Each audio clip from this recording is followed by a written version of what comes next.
False cases में implicate करके पुरुषों की लाइफ स्पॉइल हो रही है and the government is also not taking any kind of initiatives. हाँ, पुरुष आयोग बनना चाहिए सर। अगर सुप्रीम कोर्ट कहती है कि महिला सशक्तिकरण के जो कानून है वो लीगल टेररिज्म है, तो मैं ये भी कहता हूँ कि जुडिशियल की जो ओवर एक्टिविज्म है वो जुडिशियल टेररिज्म है।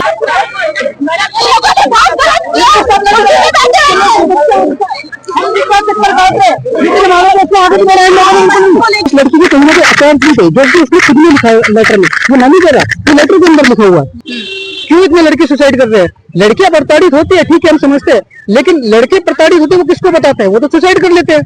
खुद अपनी आंखों से ये चीज देख रही हूँ कि हाँ, मैं कह रही हूँ 99% इन चीजों का लड़कियां फायदा उठा रही है इस चीजों के लिए, और लड़के लोग बेचारे बिल्कुल ऐसे ही बैठे हुए हैं। वो क्या कर सकते हैं? सारी लॉ तो लड़कियों के लिए निकली हुई। मेरे देवर लगेगा वो, मेरा पति अगर खर्चा उसको देगा तो मेरे बच्चे और मेरा क्या करेगा? मैं किस लिए आई हूँ इस घर में?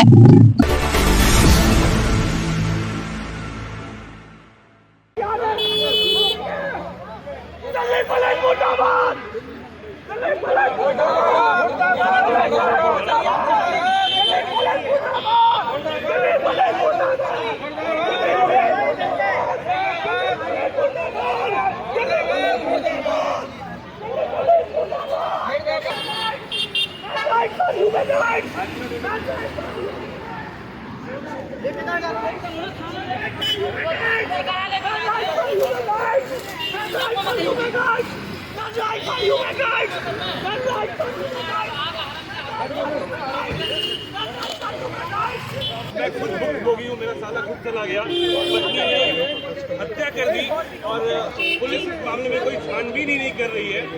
हम लोग बिल्कुल परेशान हैं, सब कुछ दिखा दिया, सबूत के तौर पर बहुत कुछ दिखा दिया। ये नोएडा का मामला है जहाँ पे पत्नी बोलती है कि पति ने आत्महत्या करी। आत्महत्या के लिए बताती है कि 5 लड़के हुए, किसी ने देखा नहीं पति को, और रस्सी से खुद उतार लिया, रस्सी काट करके। रस्सी में कोई बंदे का लूप नहीं है। हम लोग यहाँ आए बेसिकली तो अतुल सुभाष जी है जिन्होंने अभी सुसाइड कर लिया बेसिकली। तो जो मतलब जेंडर न्यूट्रल लॉज नहीं है हमारी सोसाइटी में, और किस तरीके से फॉल्स केसेस में इम्प्लीकेट करके पुरुषों की लाइफ स्पॉइल हो रही है and the government is also not taking any kind of initiatives. हम लोग सर ये पीसफुल कैंडल मार्च के लिए आए हैं जो अतुल सुभाष जी ने जो सुसाइड कर लिया है। पुलिस ने क्या किया? पुलिस ने सर डिटेन किया है फोर्सफुली और पीसफुल कैंडल मार्च को नहीं होने दिया है। पुरुष आयोग बनना चाहिए सर और पुरुषों की आवाज को भी कंसिडर करना चाहिए। ठीक है सर। मेरा नाम सत्यनारायण प्रसाद है, मैं एक चार्टर्ड अकाउंटेंट हूँ। कलकत्ता में प्रैक्टिस कर रहा था। 2012 में मेरे पर FIR हुई और 2024 में एक्विटल किया गया। क्यों? सिर्फ एलिगेशन के आधार पर मेरे पर कार्रवाई हुई। अब मुझे जेल भेज दिया गया, वो भी झारखंड में। हमें सब जगह विरोध किया, झारखंड हाईकोर्ट में गया, सुप्रीम कोर्ट में SLP डाली, सब डिसमिस करती गई।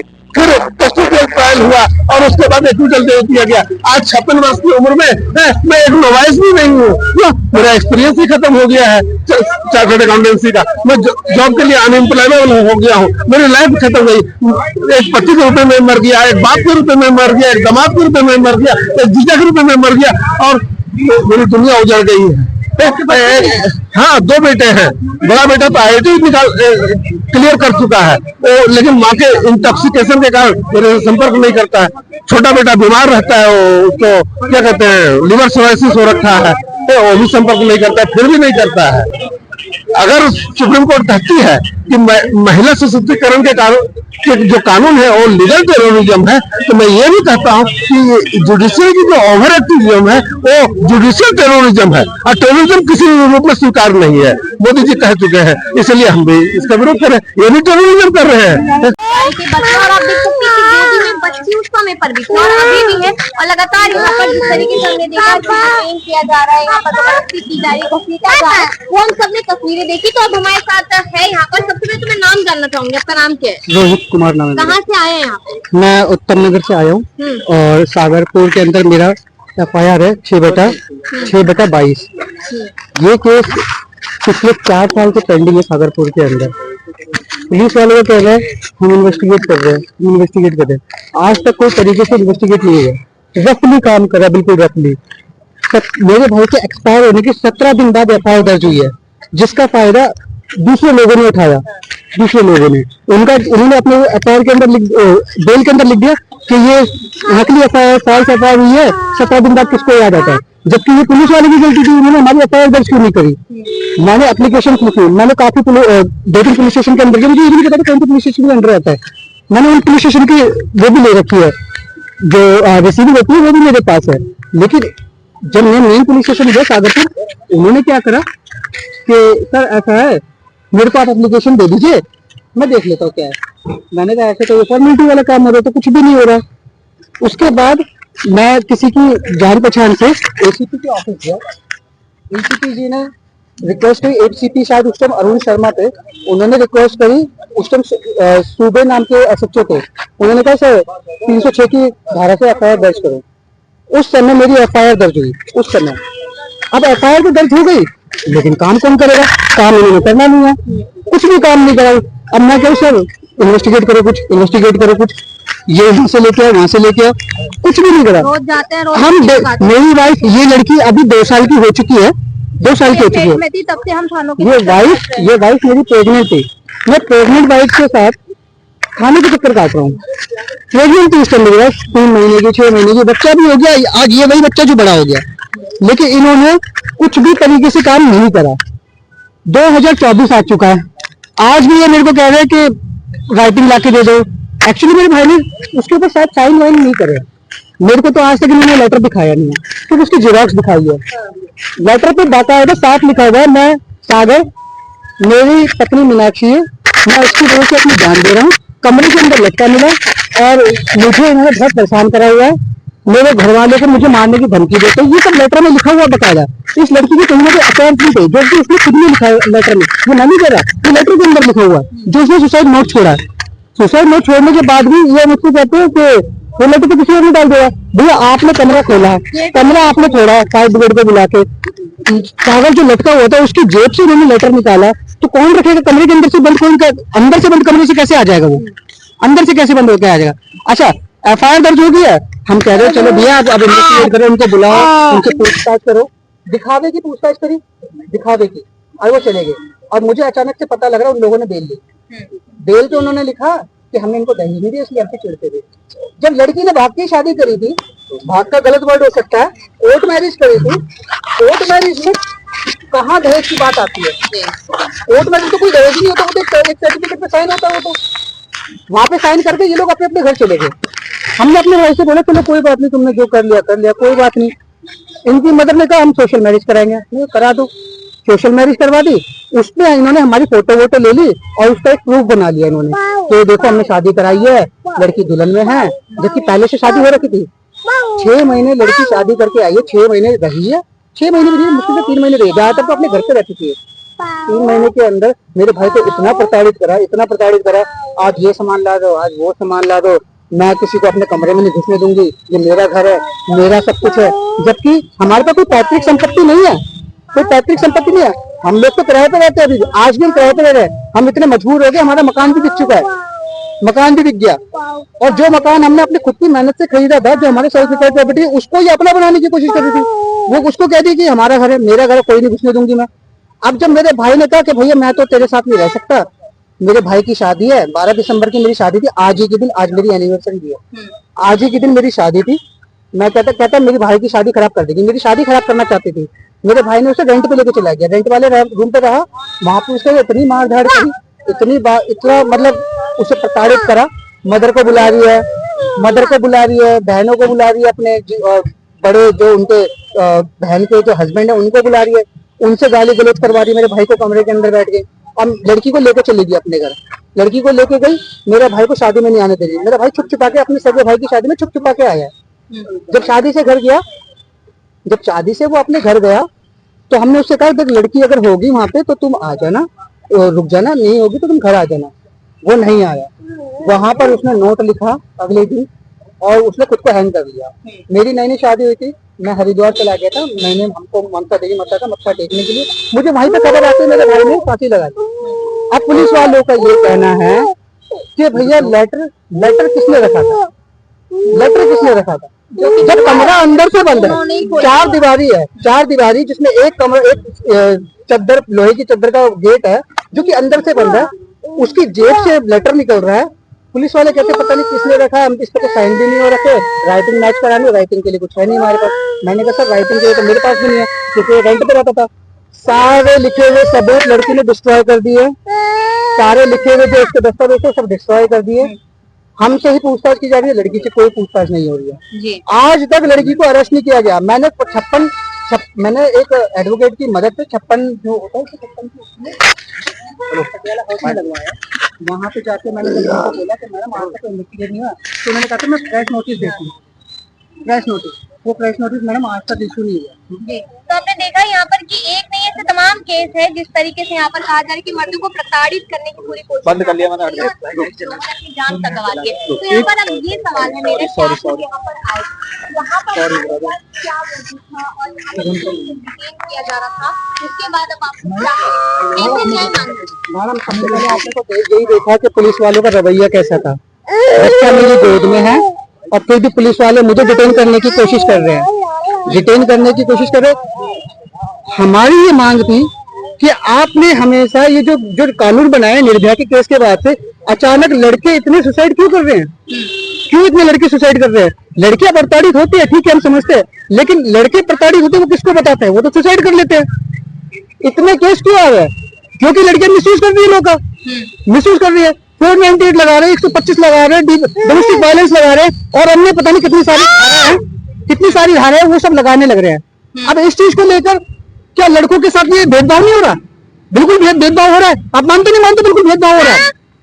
लड़की एक बार शादी कर ले, उसके लड़के के ऊपर सारे केस लग जाएंगे, 125, 498 सारे केस लग जाएंगे। सारे केस लगने के बाद अब एक बार लड़की ने बोल दिया मेरे साथ मारधाड़ हुई है, मेरे साथ डोमेस्टिक वायलेंस हुआ है, पुलिस वाले कुछ नहीं पूछेंगे, बदतमीजी गाली वाली बतेंगे, सीधा लोगों को उठाकर ले जाएंगे। देखा है देश में महिलाओं को न्याय कितने साल बाद मिलता है, हमने निर्भया कांड भी देखा है यहाँ पर। तो आपको क्या लगता है कि मर्दों के साथ जो गलत हो रहा है, प्रताड़ना हो रही है, उसका न्याय क्या उन्हें जल्द मिलेगा या उसके लिए भी समय लग जाएगा? मैम जिस तरह का हमारे देश में सिस्टम है ना, जिस तरह का हमारे देश में सिस्टम है, मुझे तो बिल्कुल उम्मीद नहीं है कि यहाँ से अब इस तरह का कोई हमें को न्याय मिलेगा। और फास्ट ट्रैक कोर्ट लड़कियों के लिए तो बना दिए, क्या लड़कों के लिए फास्ट ट्रैक कोर्ट नहीं हो सकता? क्या कोई पुरुष आयोग नहीं हो सकता? क्या लड़कों को, क्या सरकारों को नजर नहीं आ रहा लड़कों के साथ भेदभाव हो रहा है? सब नजर आ रहा है सरकारों को, लड़कों के साथ भेदभाव हो रहा है। क्यों इन लोगों को ये डिटेन नहीं करते? ये लड़कों हम लोगों को डिटेन करने के लिए आगे क्यों इन लोगों को एफआईआर पे ध्यान नहीं देते? सुशांत सिंह राजपूत पे कितनी तेजी से इन्होंने एफआईआर करी, कितनी तेजी से लड़की को अरेस्ट भी कर लिया था। और भी कितने केस है जो सेलिब्रिटीज के नेताओं के केस होते हैं, जल्दी केस दिखाते हैं और जल्दी कहते हैं हम इन्वेस्टिगेट करेंगे। मेरे मामले में आज तक ठीक से इन्वेस्टिगेट भी नहीं हुआ। मुझे फोन पे खबर मिलती है लड़की ने बेल ले लिया।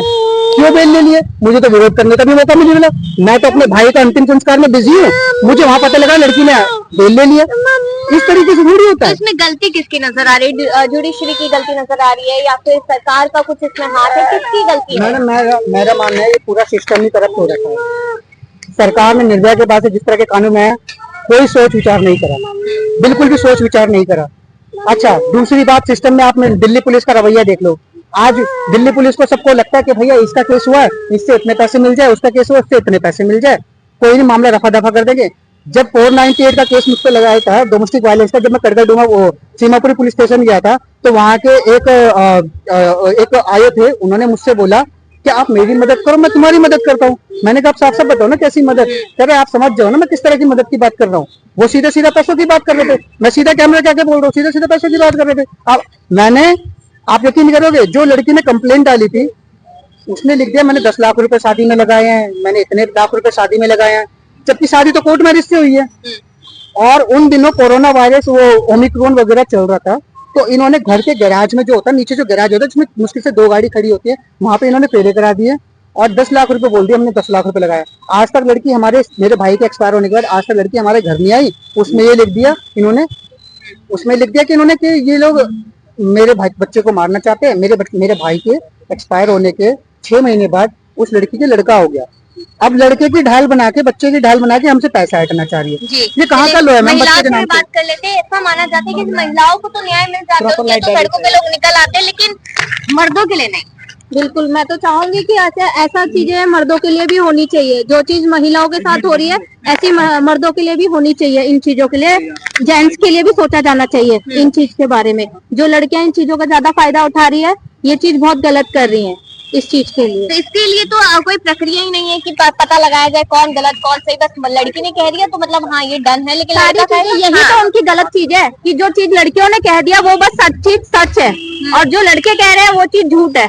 अब मैं खुद अपने अपने ससुराल में आई हूँ, मैं खुद अपनी आंखों से ये चीज देख रही हूँ कि हाँ मैं कह रही हूँ 99% इन चीजों का लड़कियां फायदा उठा रही है इस चीजों के लिए। और लड़के लोग बेचारे बिल्कुल ऐसे ही बैठे हुए हैं, वो क्या कर सकते हैं? सारी लॉ तो लड़कियों के लिए निकली हुई है, लड़कियों के लिए तो कोई लॉ नहीं निकली है लड़कों के लिए। मैडम अगर डोमेस्टिक वायलेंस अगर हुआ है तो मेरी शादी को आज लगभग आज 3 साल पूरे 3.5 साल होने को जा रहे हैं। ये लड़की आई है, शादी करके आई है, आप इससे कंफर्म करिए किस तरह का डोमेस्टिक वायलेंस मेरे घर में हुआ है। वो लड़की 3 महीने के अंदर ये मान के चली कि मेरे साथ डोमेस्टिक वायलेंस हुआ है। 3 साल से 4 साल से ये मेरे साथ रह रही है, मेरी वाइफ है, इनके साथ कोई डोमेस्टिक वायलेंस हुआ कैमरे के आगे पूछो। ना मेरी सास ने कुछ करा, ना मेरे पति ने कुछ करा। घर में है कौन जो तुम्हें मारेगा पीटेगा, जो तुम्हें उस लड़की को इतना मारा पीटा, ये लोग ये ऐसे ऐसे उल्टा उल्टा नाम लगा रही है। 3 साल से मेरे पे तो किसी ने हाथ नहीं उठाया, मेरे भी तो सामने मेरे को रख रही है, मेरा पति मेरे को रख रहा है। मेरी सिर्फ एक बुजुर्ग मदर बची है, मेरे पापा है नहीं, और इस चीज का ये लोग फायदा उठा रहे हैं। सोच रहे कि केस डालते इनसे पैसा हटे, इनसे पैसा मिल जाएगा, पैसा दे दो केस खत्म कर लो। जो मैं काफी चीजों का सामना कर चुकी हूँ और मैं काफी परेशान हो गई हूँ इन 3 साल में, क्योंकि मेरा पति और मेरी सास बहुत अच्छे हैं और जो लड़की है उसने उन लोगों के साथ बहुत गलत किया है। और मेरी माँ ने, जो मेरी सास है, उन्होंने अपना बेटा भी खोया है। जो आपके वो लड़के थे, वो लड़के आपके क्या लगेंगे? मेरे देवर लगेगा वो, अभी सुसाइड कर लिया उसने। अच्छा, वो सुसाइड कर लिया, उसके बाद भी पूरी फैमिली पीछे जाए। फैमिली को तब भी वो परेशान करने में लगी हुई है। अब जो कि घर में कोई है नहीं, मेरी बूढ़ी सास है और मेरा पति है और ये मेरा छोटा बच्चा है। तो अभी वो लोग क्या बोल रहे हैं? वो अभी इन सब चीजों से वही परेशान कर रही है कि मेरे को ये चाहिए, मेरे को वो चाहिए, मेरे पति पे उल्टा नाम लगा रही है, मेरी सास पे उल्टा कर रही है। मैं सरकार से कहना चाहूंगी, जो गलत है उसके साथ गलत करिए, जो सही है उसको सही, उसका साथ दीजिए। इस नियम की जो है कि सदुपयोग है दुरुपयोग, इस नियम का जो लड़की कर रही है तो वो बिल्कुल दुरुपयोग कर रही है। क्या बोल रहा है खर्च को लेकर? देखो अभी वहाँ पर मेंटेनेंस का केस डला हुआ है और उस लड़की ने सीधा खाने के अंदर ये बोला था कि मेरे भाई के एक्सपायर होने के बाद 6 महीने बाद जो बच्चा हुआ है, मुझे बच्चे के नाम का खर्चा चाहिए। हम बच्चे के नाम का क्यों दे? पति तो है नहीं, मैं तो पति नहीं हूँ, मेरे फादर है नहीं, तो खर्चा कौन देगा? कौन बनता देने वाला खर्चा? मेरे फादर नहीं है, पति मैं हूँ नहीं, मेरी ऑलरेडी बच्ची है, मैं तो उसे खर्चा दूंगा। मेरा पति अगर खर्चा उसको देगा तो मेरे बच्चे